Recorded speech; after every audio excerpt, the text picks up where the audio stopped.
আসসালামু আলাইকুম, আমি মাসুম, সাবেক immigration visa team leader, US embassy Dhaka. US embassy ঢাকার পক্ষ থেকে সম্প্রতি কিছু নির্দেশনা দেওয়া হয়েছে ভিসা প্রার্থীদেরকে। সেই বিষয়ে বিস্তারিত জানাবো এই ভিডিওতে। পাশাপাশি আপনারা নিশ্চয়ই সাম্প্রতিক সময়ে দেখেছেন যে ইউএসের লাল তালিকায় বাংলাদেশ, এরকম একটি তথ্য ফেসবুক এবং ইউটিউবে প্রচারিত হচ্ছিল, এবং এই বিষয়ে অনেকে আমাকে প্রশ্ন করেছেন এ বিষয়ে বিস্তারিত বলার জন্য। এই বিষয়েও কথা বলবো এই ভিডিওতে যে আসলে কি ঘটেছে, বাংলাদেশ আমেরিকার কোন লাল তালিকায় আছে বা সিচুয়েশনটা আসলে এখন কেমন, এই বিষয়গুলো নিয়ে জরুরি কিছু তথ্য জানাবো এই ভিডিওতে। দয়া করে চ্যানেলটি সাবস্ক্রাইব, ভিডিওটি লাইক, কমেন্ট, শেয়ার করুন তাদের সাথে যাদের এই তথ্যগুলো জানা দরকার। কনসালটেশন প্রয়োজন হলে, পরামর্শ বা অ্যাপয়েন্টমেন্ট প্রয়োজন হলে ইমেইল করুন tcbd365@gmail.com। অটো রিপ্লাই পাবেন, পড়ে বুঝে পেমেন্ট করে অ্যাপয়েন্টমেন্ট নিতে পারেন। প্রথমে চলে যাচ্ছি যে ইউএস এমবেসি ঢাকা সম্প্রতি যে নির্দেশনাগুলো দিয়েছে ভিসা প্রার্থীদেরকে সেই বিষয়ে। এই বিষয়ে তথ্য আছে ইউএস এমবেসি ঢাকার ওয়েবসাইটে। এখানে বলা হয়েছে যে ইউএস এমবেসি ঢাকা পুনরায় চালু হয়েছে নিয়মিত সার্ভিসেসের জন্য। কনসুলার সার্ভিসেসের কথা বোঝানো হচ্ছে এখানে, যে সেপ্টেম্বর 2 সেপ্টেম্বর, এবং এই অর্ডার ডিপারচারের পরে। অর্ডার ডিপারচার নিয়ে আমি আগে ভিডিও করেছি যে অর্ডার ডিপারচার মানে হচ্ছে যে তাদেরকে অর্ডার করা হয়েছে তারা যাতে বাংলাদেশ ছেড়ে যান, অফিসাররা। তো রুটিন কনসুলার সার্ভিস শিডিউল করা যেতে পারে এখন, কিন্তু ইউএস এমবেসি ঢাকার ক্যাপাসিটি এখনও লিমিটেড, কারণ হচ্ছে অনেক অফিসাররা এখনও ফিরে আসেননি, এ ধরনের একটি কথা এখানে বলা হয়েছে। এবং যখন তারা ফিরে আসবেন তখন হয়তো পুরোদমে তাদের কার্যক্রম চালু হবে। সব ইমিগ্র্যান্ট ভিসা ইন্টারভিউ যেগুলো কিনা অতীতে এর আগে শিডিউল করা হয়েছিল ক্যান্সেল করা হয়েছে, এবং ধীরে ধীরে তারা সেগুলোকে রিশিডিউল করবেন এবং ভিসা প্রার্থীদেরকে জানাবেন ইমেইলের মাধ্যমে বা ফোনের মাধ্যমেও হতে পারে। নন ইমিগ্রেন্ট ভিসা আবেদনকারীদেরকে একটা বলা হয়েছে যে তারা চাইলে ইউএস ট্রাভেল ডক্সের যে ওয়েবসাইটে কাস্টমার সার্ভিসের নাম্বারটা আছে সেই নাম্বারে যোগাযোগ করতে পারেন তারা কোনো জরুরি প্রয়োজনে। নাম্বারটি আমি বলে দিচ্ছি, +88 তো আছেই, 09666911980। আচ্ছা, ইমিগ্রেন্ট ভিসা আবেদনকারীদেরকে বলা হয়েছে যে ইন্টারভিউ রিশিডিউলিংয়ের ব্যাপারে ইউএস এমবেসি ঢাকা তাদেরকে কন্ট্যাক্ট করবেন যখন অ্যাপয়েন্টমেন্টগুলো রিশিডিউল করা হবে তখন। আর ইউএস সিটিজেনদেরকে বলা হয়েছে যে কোনো জরুরি প্রয়োজনে তারা চাইলে ইমেইল করতে পারে dhakaACS@state.gov এই ইমেইল আইডিতে। তো বেসিক্যালি ইমিগ্রেন্ট ভিসা আবেদনকারীরা আপনারা অপেক্ষা করবেন, আপনাদেরকে রিশিডিউল করে হয়তো ইমেল করবে বা ফোন করবে।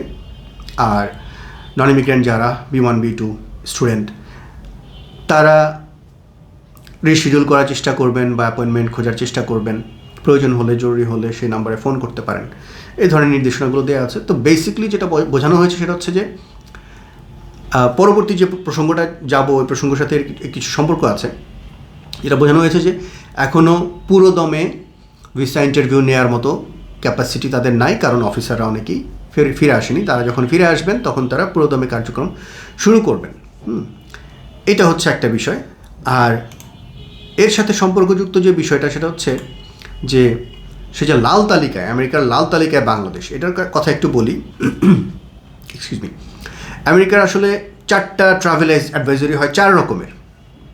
একটা হয় ব্লু কালার, এটা হচ্ছে এর মানে হচ্ছে এটা আমেরিকান নাগরিকদেরকে বলা হচ্ছে, আমেরিকান গভর্নমেন্ট আমেরিকান নাগরিকদেরকে বলছেন যে যদি কোনো কান্ট্রি, ফর এক্সাম্পল ধরেন বাংলাদেশ সম্পর্কে তাদের সিকিউরিটি লেভেল 1 আছে, অ্যাডভাইজারি 1 আছে। 1 মানে হচ্ছে ব্লু কালার। ব্লু কালারে কী আছে? এটা হচ্ছে আপনি নর্মাল যে সাবধানতা অবলম্বন করেন সেই সাবধানতা অবলম্বন করবেন যদি আপনি বাংলাদেশে যান। এটা আমেরিকান গভর্নমেন্ট তাদের আমেরিকান নাগরিকদেরকে বলছে আপনি যদি বাংলাদেশে যান তাহলে এটা ব্লু লেভেলে আছে, লেভেল 1-এ আছে।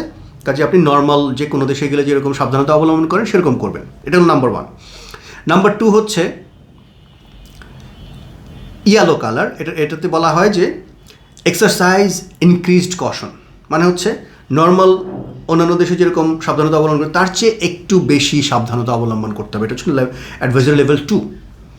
লেভেল 3 হচ্ছে রিকনসিডার ট্রাভেল।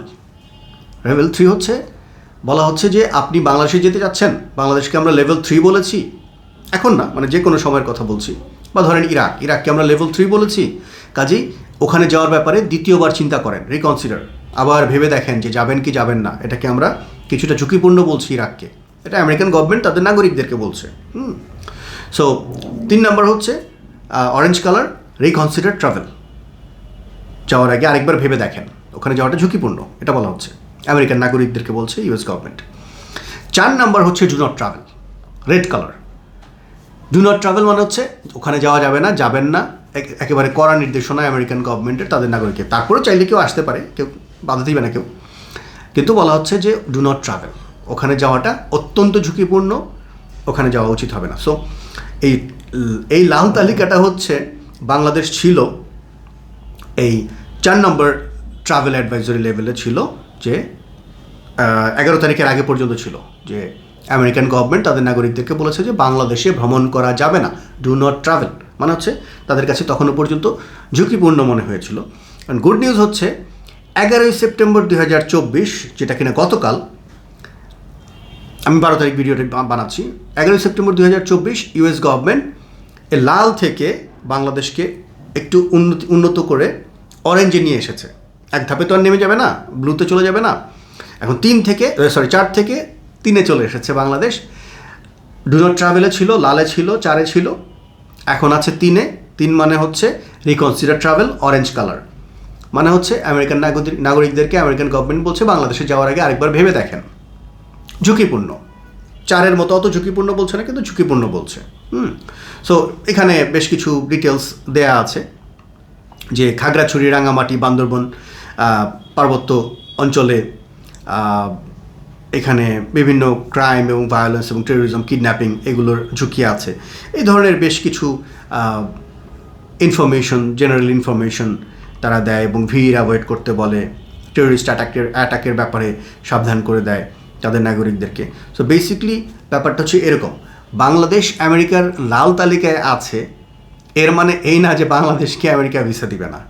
এই তালিকাটা হচ্ছে আমেরিকান নাগরিকদেরকে আমেরিকান গভর্নমেন্ট বোঝাচ্ছে যে আপনারা এই দেশগুলোতে গেলে এই দেশে আমাদের অ্যাসেসমেন্ট হচ্ছে এটা এখন ব্লু আছে, দ্যাট মিনস আপনি স্বাভাবিক সাবধানতা অবলম্বন করে চলাফেরা করতে পারেন, অথবা নাম্বার 2 আছে ইয়েলো, আপনাকে আরও বেশি সতর্কতা অবলম্বন করতে হবে, অথবা নাম্বার 3 অরেঞ্জ, আপনি ওখানে যাওয়ার আগে আরেকবার ভেবে দেখেন যাবেন কি না, ঝুঁকিপূর্ণ, অথবা নাম্বার 4 যে ডু নট ট্রাভেল, ওখানে যায়েন না, জায়গাটা নিরাপদ মনে করছি না আমরা। এটা আমেরিকান গভর্নমেন্ট আমেরিকান নাগরিকদের জন্য এই পাবলিকেশনটা করে, এবং অন্যান্য বিভিন্ন দেশ এটাকে আমলে নিয়ে সেই অনুযায়ী অ্যাকশন নেয়। এই হচ্ছে লাল তালিকার মূল ইস্যু। লাল তালিকা বলে আসলে এমন না যে বাংলাদেশিদেরকে আমেরিকানরা ভিসা দিবে না, ওই ধরনের লাল তালিকা, ব্যাপারটা আসলে এরকম না। এটা নিয়ে অনেক বিভ্রান্তি ছিল, আশা করি এই ভিডিও দেখার পর আপনাদের বিভ্রান্তিটা কেটে যাবে। সো বেসিক্যালি ইউএস এমবাসি ঢাকার বর্তমান অবস্থাটা হচ্ছে যে তারা তাদের লক্ষ্যবল ফিরে এলে আশা করা যায় by the end of this month, খুব খারাপ কিছু যদি না ঘটে, তাহলে আশা করি এই মাসের শেষ নাগাদ তারা পুরোদমে কাজ শুরু করতে পারবে এবং রিশিডিউল করতে পারবে ইমিগ্র্যান্টদের, নন ইমিগ্র্যান্টদেরকে ইন্টারভিউ নিতে পারবে। এবং স্টুডেন্ট ভিসা ইন্টারভিউ কিন্তু চলমান। পরশুদিন আমার একজন ক্লায়েন্ট, তিনি ওই ফেস টু ফেস অ্যাপয়েন্টমেন্ট নিয়ে অফিসে এসেছিলেন, তার ইন্টারভিউ ছিল আজকে 12 সেপ্টেম্বর 2024, তার স্টুডেন্ট ভিসা ইন্টারভিউ ছিল। তিনি মেইন স্টুডেন্ট, তার হাজব্যান্ড এবং 2 সন্তান, 2 ছেলে, তারা F2 ডিপেন্ডেন্ট।